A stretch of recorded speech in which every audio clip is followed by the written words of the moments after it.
Oi, gente! Começando mais um É Possível e hoje o programa tá incrível porque a gente vai falar de lentes de contato nos dentes e as dúvidas que eu tenho certeza que tu aí de casa tem. E a gente vai falar também com Everton Francisco, o melhor correspondente bancário desse país, que se tu tá procurando aí um financiamento, comprar o teu primeiro imóvel, eu tenho certeza que essa conversa vai te interessar.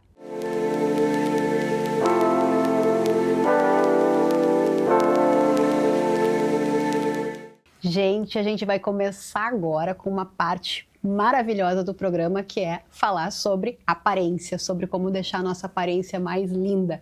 E para isso eu chamei aqui o Dr. Maurício Frias. O Dr. Maurício, ele é um dentista especializado em lentes de contato, na minha opinião, um dos melhores do país, inclusive é meu dentista. Dr. Maurício, conta pra gente sobre como é o teu trabalho, sobre como é essa parte de lente de contato, sobre quando que tu viu que a lente de contato em alguns casos é a única opção. Por exemplo, eu tinha o dente pequeno, né? Não é uma coisa que tu resolva de outra maneira. Conta pra gente. Então, primeiro eu queria agradecer o convite, né? Muito obrigado aí pelo convite. Um prazer e uma satisfação aqui estar conversando com vocês de casa, contigo aqui, né? E o teu caso é um caso que realmente eu comento assim que eu sou suspeito em falar dos meus pacientes porque, né, a gente faz com carinho, com paixão e realmente, né, fica legal. Então, muito feliz em estar aqui olhando para ti com esse sorriso bonito que tu tá aí. Bom, vamos lá. Então, eu tenho 18 anos de formado, né? E em algum momento da carreira, ali por volta do 2014, mais ou menos, foi então a época em que eu comecei a identificar algumas questões no consultório. O pessoal começou a chegar com uma pedida, digamos assim, das lentes de contato. É algo que estava iniciando, já, né? O material já existe há muito tempo, mas algo que estava assim, começando a ser desbravado aí pelo mundo, Brasil afora. E aí eu fiquei interessado e fui buscar, né? Então, esse serviço, esse procedimento, o que eu poderia oferecer para os pacientes, né? E quando a gente fala de sorriso, a gente fala de basicamente duas questões, né? São o formato e a cor dos dentes, né? E com o passar dos anos, né?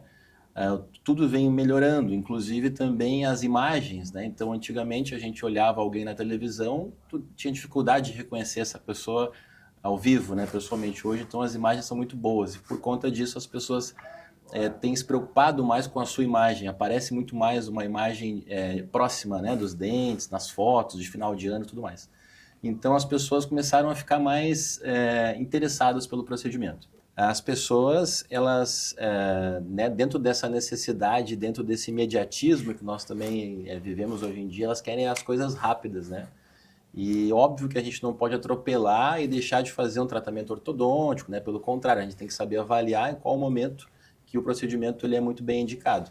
Então, assim, as lentes elas conseguem suprir pequenas alterações que a gente consegue corrigir no formato, no posicionamento dos dentes, e também a questão da cor, né? Então, eu brinco assim que o sorriso ele tem que ser bonito, branco e natural, né? Então, assim, a pessoa tem que chamar a atenção pelo sorriso, né? Não por ter algo diferente na boca, né? Então, a gente também não pode, tem que ter essa noção de não passar, né, por uma coisa exagerada, né? Eu comecei essa época aí das lentes de contato e a gente via dentes muito bonitos e com o tempo a gente foi vendo dentes que virou brincadeira, né? Ah, o dente dele é não sei o quê, o dente dele ficou muito branco, o dente dele ficou muito grande, o dente chega antes da pessoa. Então tu vê esse tipo de brincadeira. Então antes de eu fazer isso, eu fiquei pesquisando muito. Esse é o bom da rede social, né? Tu entra e tu pesquisa o trabalho do profissional e no dentista tu consegue olhar caso a caso. E realmente o trabalho do Dr. Maurício é fantástico, é o melhor trabalho que eu achei aqui no Rio Grande Obrigado. do Sul, né? E foi por isso que eu fui lá. E o dente fica natural, tanto que se eu não falo que eu tenho lente, as pessoas não olham, ah, ela tem lente de contato no dente, não dá pra ver. E isso é importante, né? Porque tu não pode ter o rosto com algo artificial, né? Tu tem que ter um rosto mais que pareça de verdade, que pareça que são os teus dentes de nascimento, né? Sim. De nascimento, nasceu com os dentes. Exatamente. Então, assim, teve uma febre, né, assim, com a questão dos atletas, dos jogadores, né, então assim, a gente tem que entender que algumas pessoas, algumas figuras mais celebridades, né? Pessoas que lidam no dia a dia com holofotes, assim, essas pessoas tendem a ter coisas mais exclusivas e diferentes. Então, assim, a gente tem que saber que isso talvez não seja a melhor opção para um paciente no dia a dia da gente, né? Então, na verdade, a questão da beleza, ela reflete no olhar, né? Então, assim, o que é bonito, né, diz respeito ao que a gente está olhando, não o objeto em si. Então, uma coisa pode ser bonita para ti e pode não ser bonita para outro, né? Então, eu tenho no consultório situações que pessoas pedem dentes mais artificiais, né, por incrível que pareça. Mas a gente sempre procura, né, ir para o lado do natural, porque a gente sabe que mais cedo ou mais tarde a pessoa vai entender que aquilo ali é a melhor escolha para ela, né? Sim. Outra coisa que eu tinha essa dúvida, e tu deve ouvir sempre essa dúvida, que é a dúvida do pessoal de casa também. Como é que essa história tem que desgastar o dente? Eu sei porque eu já fiz, mas tem que desgastar o dente? Conta pro pessoal de casa. Então, gente, eu vou deixar uma coisa bem clara aqui para vocês, né? O dente ele tem uma naturalidade, né, uma anatomia, que se a gente olhar ele de lado, ele tem um perfil, que a gente chama, né, um perfil de emergência que vem da gengiva. Então, se a gente não fizer um pequeno desgaste, que a gente chama de preparo, a gente não consegue acomodar a peça, no caso a lâmina de cerâmica, em cima do dente. Então a gente precisa fazer um preparo, algo em torno de 0,3, 0,5 milímetros, algo assim imperceptível a olho nu, né? Realmente a gente trabalha com microscópio, com lupa, então algo que seja, que dê espaço para a gente acomodar a peça, para não ter depois, lá no futuro, uma gengiva inflamada, né? Então algo que a gente soluciona um problema e depois acaba tendo um outro problema. Então precisa ter um desgaste mínimo, né? Mas que é um desgaste que a gente não é aquele que o pessoal está acostumado a ver, né? De dente de tubarão, que o pessoal fala. Então não é isso, tá? Isso aí, esse dente de tubarão é quando a pessoa tem muitas resinas, muitas cáries, geralmente pessoas mais idosas, né, que vêm fazer o procedimento. Então realmente a gente tem que fazer um preparo um pouco maior. Mas, via de regra, a gente faz um preparo super conservador, depois posso, assim... Não, o meu foi muito tranquilo. Exatamente. Então, é algo bem tranquilo de se fazer e até fazer um adendo aqui que acho importante também, que eu recebo seguido essa dúvida, né, nas minhas redes sociais. O pessoal acha que fazendo resina não vai ter desgaste e fazendo porcelana vai ter desgaste. Então, isso é uma mentira, tá? Isso é um equívoco. Né? Muitas vezes o desgaste para se fazer uma resina é maior do que para fazer uma porcelana.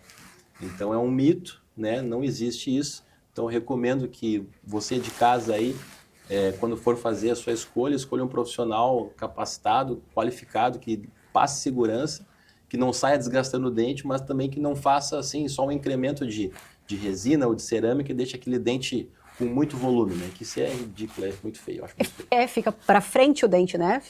Fica para frente mesmo. Sim, projetado. Para fora, isso, projetado para fora da boca. E sobre a manutenção, conta para o pessoal de casa que é super tranquilo. Para mim, eu acho tranquilíssimo. Eu acho que no dente normal deveria fazer isso também, né? Só na lente a gente cuida mais, mas no dente normal também, né? Exatamente. Quando a gente, muitas vezes a gente já fica um pouco relaxado com os dentes, né? Às vezes não está como a gente gostaria no aspecto visual, estético. Quando a gente acaba fazendo o procedimento, a gente acaba cuidando mais, né? Como quando tu vai comprar um carro, alguma coisa, tu valoriza mais aquilo que tu está adquirindo. E assim, é importante que as pessoas que façam esse procedimento tenham uma higiene adequada, né? Para manter e facilitar tanto, né, a vida no dia a dia, quanto também para a gente ter uma longevidade das lentes, né? Então, assim, a gente faz limpezas semestrais ou a cada 3, 4 meses, apenas para fazer um polimento, né? A porcelana ela não pigmenta, diferente da resina que pigmenta, a porcelana não sofre ação de pigmentos, então ela se mantém a mesma cor. E a gente tem que apenas ver se está tudo certinho, né? Fazer um acompanhamento com raio-x e é bem tranquilo. Essa também é um dos motivos de eu ter escolhido a porcelana. Eu gosto muito de um vinho, um café, um chimarrão, e a porcelana, ela fica para sempre da cor que está aqui. Ela não amarela, ela não mancha.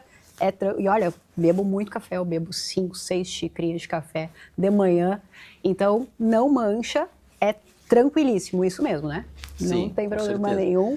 Sim, fazendo adequadamente, né? Porque a gente também, infelizmente, sabe que alguns profissionais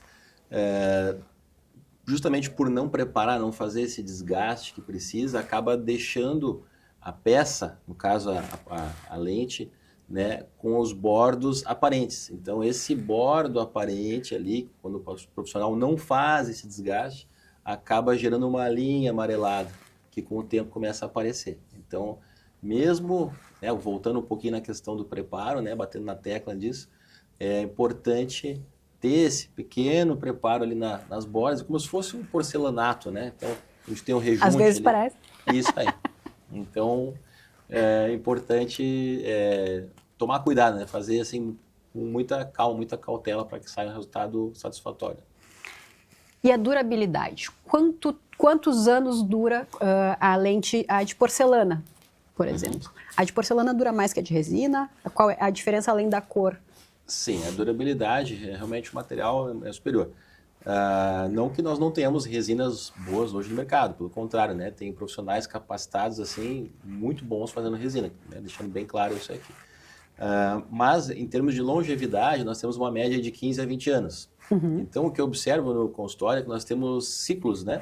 Então eu tenho pacientes ali com 20 anos, paciente com 40 anos, 60 anos, e eu observo que é algo que é um ciclo, né? Então a pessoa com 20 anos já procura algo preventivo, uma pessoa, né, ela talvez não tenha tanta necessidade, mas ela, em razão da estética estar muito avançada, ela quer algo melhor para ela. A pessoa com 40 anos, ela já está querendo dar um up nela, né? Porque naturalmente, assim, a fisiologia já começa a mostrar sinais de velhice, né? Infelizmente.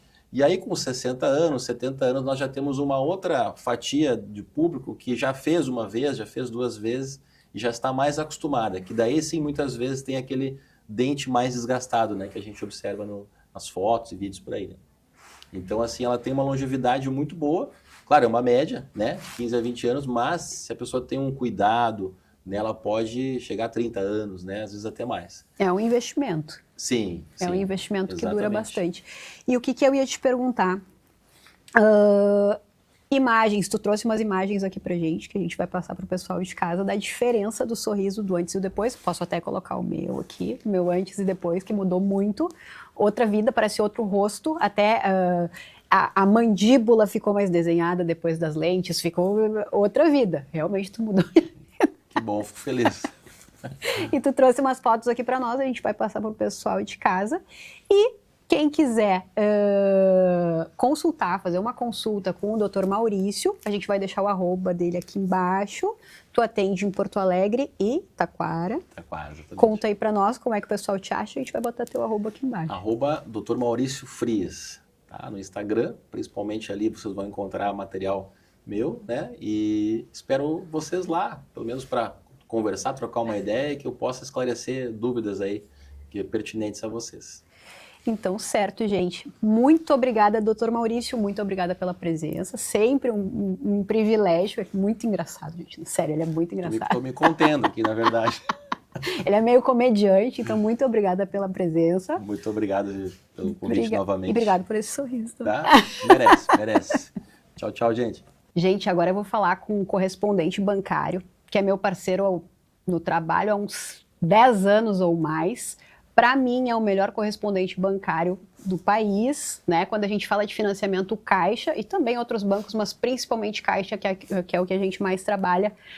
Ele sabe tudo, ele tira qualquer dúvida da gente, ele sabe resolver qualquer problema. Então, Vinícius, tudo bem? Tudo bem, Vi. Sempre um prazer. Conta aí pra gente há quantos anos tem o escritório, o Everton Francisco, né? Quantos anos tem o escritório, atende as maiores consultoras do país, é um correspondente bancário muito bem conceituado na Caixa. Conta aí pra gente. Vi, primeiro, obrigado pelo convite. É a primeira vez que eu participo de alguma coisa assim, então o nervosismo ele acaba vindo à flor da pele, mas eu fico mais tranquilo que é contigo. Então, conheço todo o pessoal aqui, todo mundo trata muito bem. E falando sobre a empresa, acho que tu melhor que todo mundo conhece meu pai há anos e anos, deve fechar uma década hoje. Sim. E o escritório, ele foi criado, a empresa, em 97. Não sei o dia exato agora que eu esqueci, mas é em 97. Então... Tu nem era nascido? Não, faltava 2 anos ainda para nascer. E quando começou os correspondentes da Caixa, acho que foi meados de 2005, a gente já tinha feito convênio e tudo mais, mas antes disso, desde 97, meu pai já trabalhava com isso, que é quem dá o nome, que é o Everton, né? Então, graças a Deus, a gente é muito bem conceituado, aprendi com o melhor, e digo isso para todo mundo, que eu consegui aprender com o melhor, e a minha trilha, ela sempre é mais fácil e mais tranquila, porque desde criança eu estava na garagem de casa lá, carimbando papel para ele, e ajudando nas coisas do processo. Então, eu acho que ele começou a trabalhar contigo faz quase uns 10 anos, né? Desde que eu ingressei no Minha Casa Minha Vida, eu sempre trabalhei com o Everton, né? Porque na época era o correspondente que a gente tinha na cidade de Canoas, né? Que atendia Canoas. E daí quando eu ia para Porto Alegre eu ficava perdida, porque eles não faziam Porto Alegre na época. E aí depois quando ele chegou para Porto Alegre, aí a Caí realizou todos os meus sonhos, né? Era sempre o Everton que atendia os meus clientes. Conta aí pra gente, Vini, para o pessoal de casa. O pessoal de casa que quer comprar um imóvel, o que ele precisa ter? Ele precisa ter renda, né?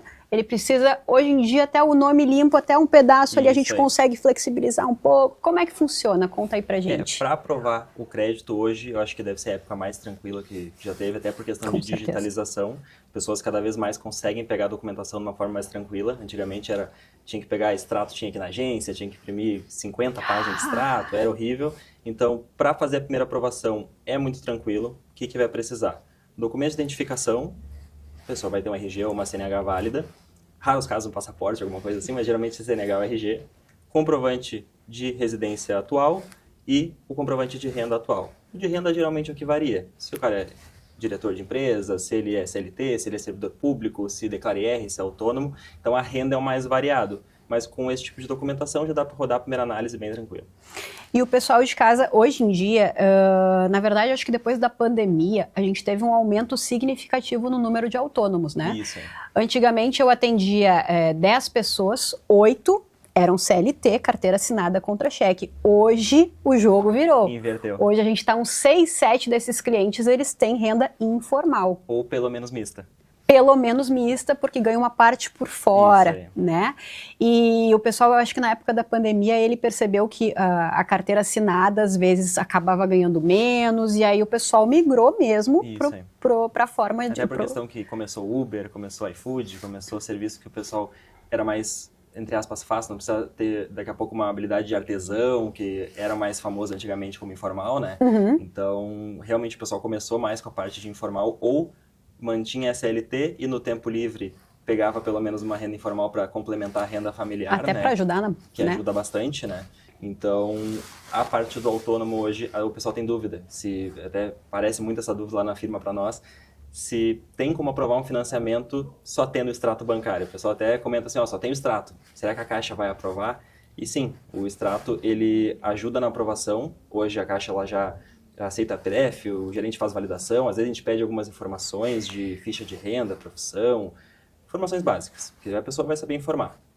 Mas dá para aprovar tranquilo até uma certa faixa de renda. Depois disso começa a ficar difícil. Então, até seus 2.650, 2.700 de renda bruta mensal, dá para fazer a aprovação. Depois disso já é mais fácil fazer a regularização via IR, porque daí o sistema já trava mesmo. E o imposto de renda é importante, a Caixa gosta dentro da data até uns 30 dias depois. Então pode até retificar fora da data, mas é importante declarar lá na época, lá em março, quando abre, já fazer o teu imposto de renda. Mesmo que seja isento depois. Mesmo que seja isento, isso aí.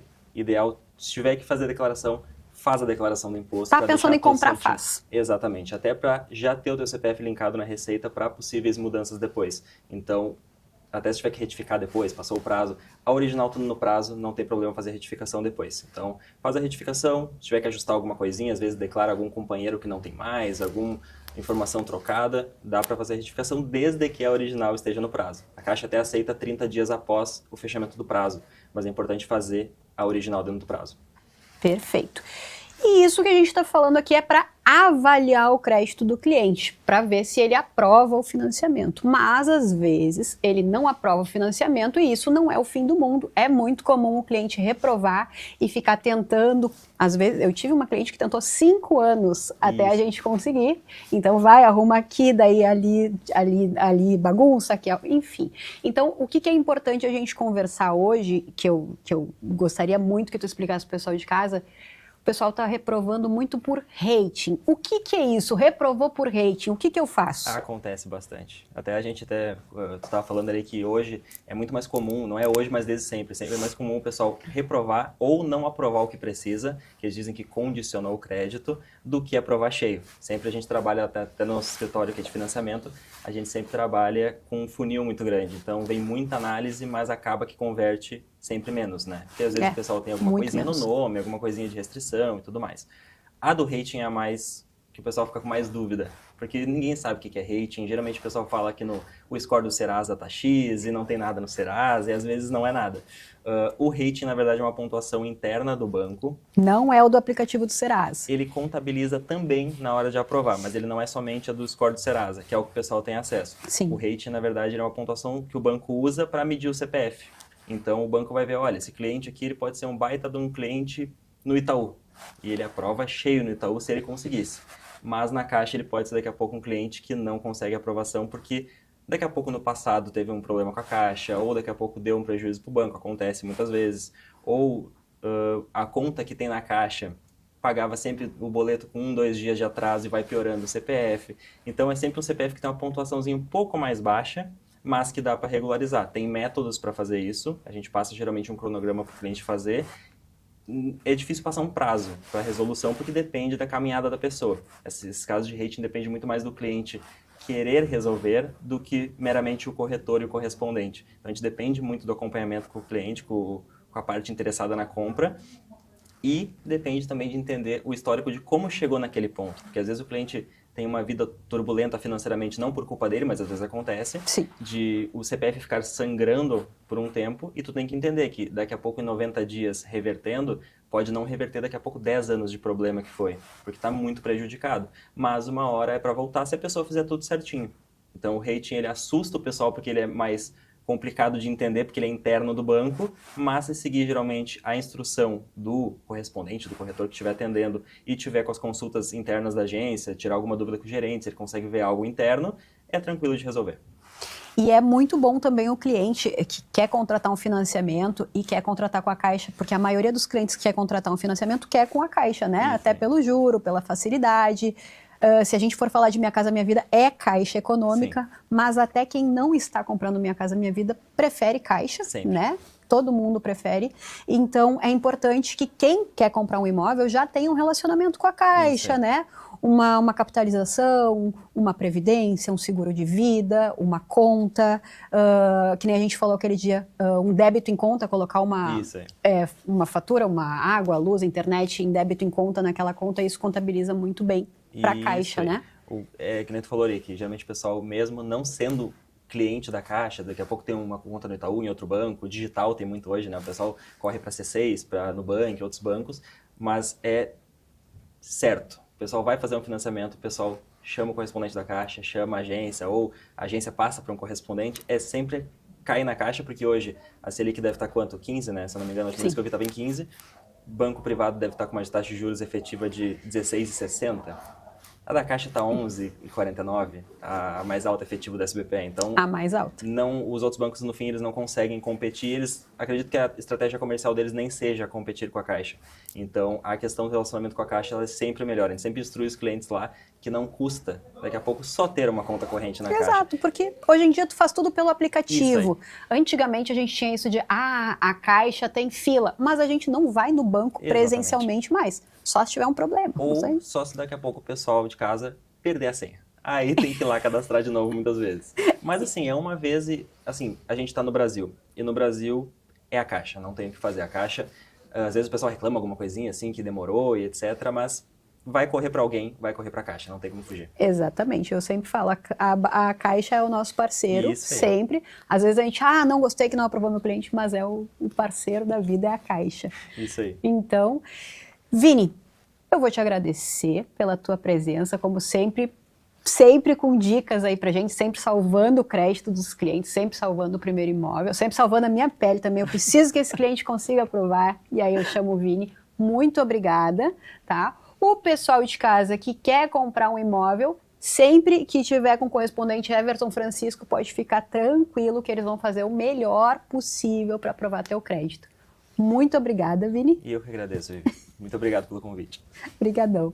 Gente, por hoje é só. Espero vocês semana que vem. E aqui no nosso final do programa vão passar fotos de animais que estão esperando aí uma família. Vão passar uns gatinhos lindos, lindos, lindos. Todo mundo procurando adoção, tá? Todos castrados, bem tratados e também alguns cães que a gente vai passar aqui para vocês. Muito obrigada pela presença, pela audiência de vocês. Conto com vocês semana que vem. Beijão.